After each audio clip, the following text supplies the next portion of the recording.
margins. There's a couple quotes at the beginning, and then I have a few poems scattered throughout, so that was a poem. What you need is absolute, unmixed attention. This is prayer. And that's by Simone Weil, philosopher and Christian mystic. I think art has something to do with the arrest of attention in the midst of distraction. And that's Saul Bellow, a writer. Religion. Dust motes glow above workbooks, while Queen Mary stands at attention, scent of brownies and tater tots drift amidst the tinny cadence of children. We are many parts and all one body. The gifts we have were given to share. The river of love makes a swan indeed. Now A to Z line up for lunch. I grew up in a Catholicism that centered around my cheery little grade school and the big brick church next door. For the most part, I thrived there, traveling up the ranks each year with the same small cohort of students. My teachers were mainly young and kind and motherly. I relished the good food cooked by mothers of my peers in the sunny basement kitchen with its linoleum floors and spearmint green walls and dusty pipes crisscrossing the ceiling. I devoured the shelves upon shelves of books in our little school library that kept my imaginative mind engaged. I fell into the rhythm of weekly mass and especially loved being appointed a lector when I could stand at the footstool, on the footstool at the pulpit and speak slowly and clearly into the microphone so my voice rang out into the sanctuary. Yet from an early age, there were things about school and church that rankled me, made me feel out of place. I loved most of my classes, I loved learning, but religion was by far the least interesting class. On my first communion, I tried to feel inspired, but felt mostly awkward in my white dress and veil. Each Christmas I watched with a mixture of admiration and envy as some serene girl was picked to play Mary and hold the little baby, the newest addition to the parish. Deep down, I knew I would never be picked. I wasn't the peaceful, agreeable type they were looking for. Even at that young age, I knew I didn't fit into a neat mold of pious religiosity. The model presented to me at this point was serenity, quiet, peaceful goodness, which felt too much like a bland and boring kind of surrender. I had too many opinions, too many questions, and the cartoonish drawings in our religion books carved out a very simplistic and two-dimensional understanding of religion. These classes seemed to be mostly stories to memorize, behaviors to imitate. We did not talk in a language that helped me to name awe or wonder around me. We did not explore in a way that engaged my mind and heart. In high school, this two-dimensional picture lost any prominence as I moved beyond the comfortable confines of my little school. With no parochial high school in town, I attended the public school and religious education on Wednesday nights.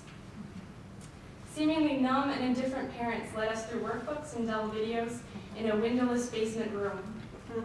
No service projects, no engaged conversations, just painfully awkward, boring dullness. The tired exercises and anecdotes, void of context, put into question any import or relevance of a Catholic spirituality. There didn't seem to be anything of meaning, nothing to engage the mind or spirit in this wasteland. Liberation. Tofu simmers with kale and potatoes, a photo of Dorothy hangs at attention, over talk of Emerson, Jonah House consumption, and swords pummeled into plowshares. Since many stones can form an arch, though singly none, and we won't study war no more, just botany for the test day after tomorrow. When graduation came, I went on to a Catholic college, mostly by accident, where suddenly, surprisingly, my mind was engaged by spiritual and theological explorations. Finally, I discovered the lively, cantankerous, radical, challenging experience that Catholicism can be.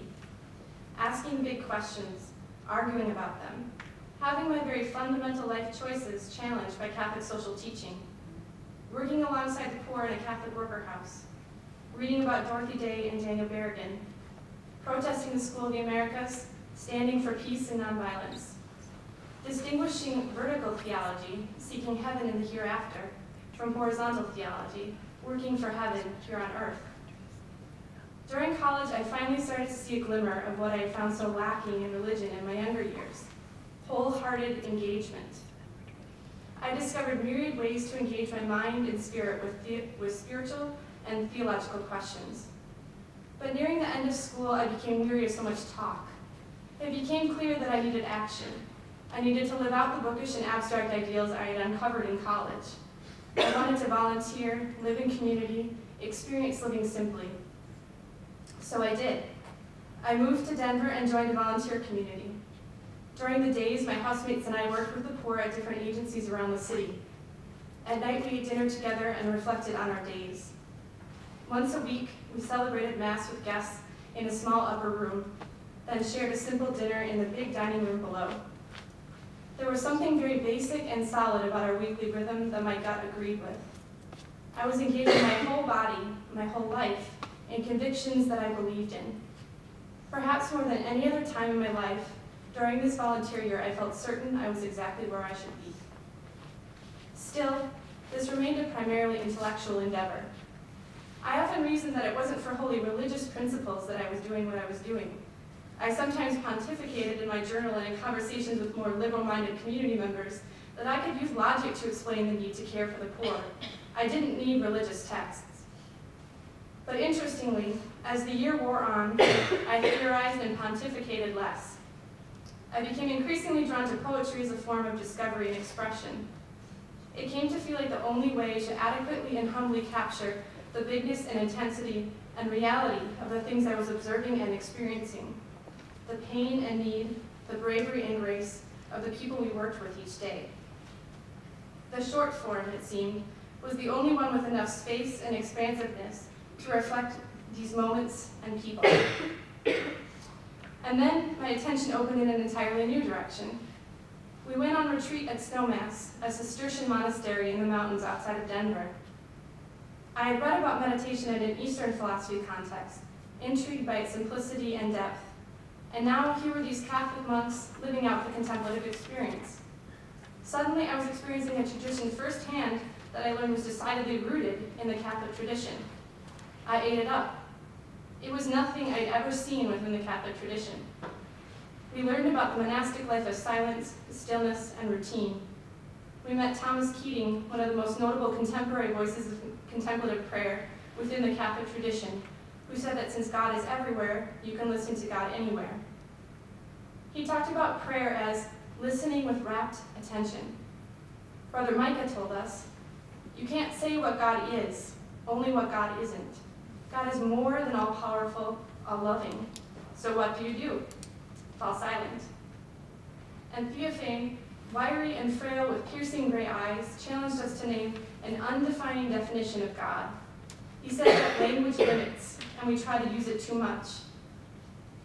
Besides these conversations, we spent most of our time in silence, following the rhythm of the monks, waking before dawn for morning prayers, walking down the gravel road to the chapel to sit amidst the measured cadence of their singing. Surrounded by those big skies and hills, I soaked in the experience of that place, and it was profound. One early morning, as we walked toward chapel under the white circle of moon, the smell of damp earth, a richness all around, the only sound the puff of breath and crunch of gravel underfoot, I turned to my friend to whisper something about the smell or the view or the crisp, fresh air, but I stopped myself before speaking. There were no words to describe the beauty of that moment. We walked on in silence. I wrote later in my journal that my only hope was to summon a piece of it between the words on the page and behind them. The joy of the poet, I wrote, is not to lament the extreme paleness of words, but to have the ability to create the space where one can look beyond them. In this process, there is a great amount of reverence. Snowmass connected many things for me, but I don't think I realized the irony for quite some time. During a year where I had intended to get my hands dirty, engaging in what I believed was a pretty radical horizontal theology, I was touched perhaps most profoundly in solitude and silence, way up on a hill outside the city.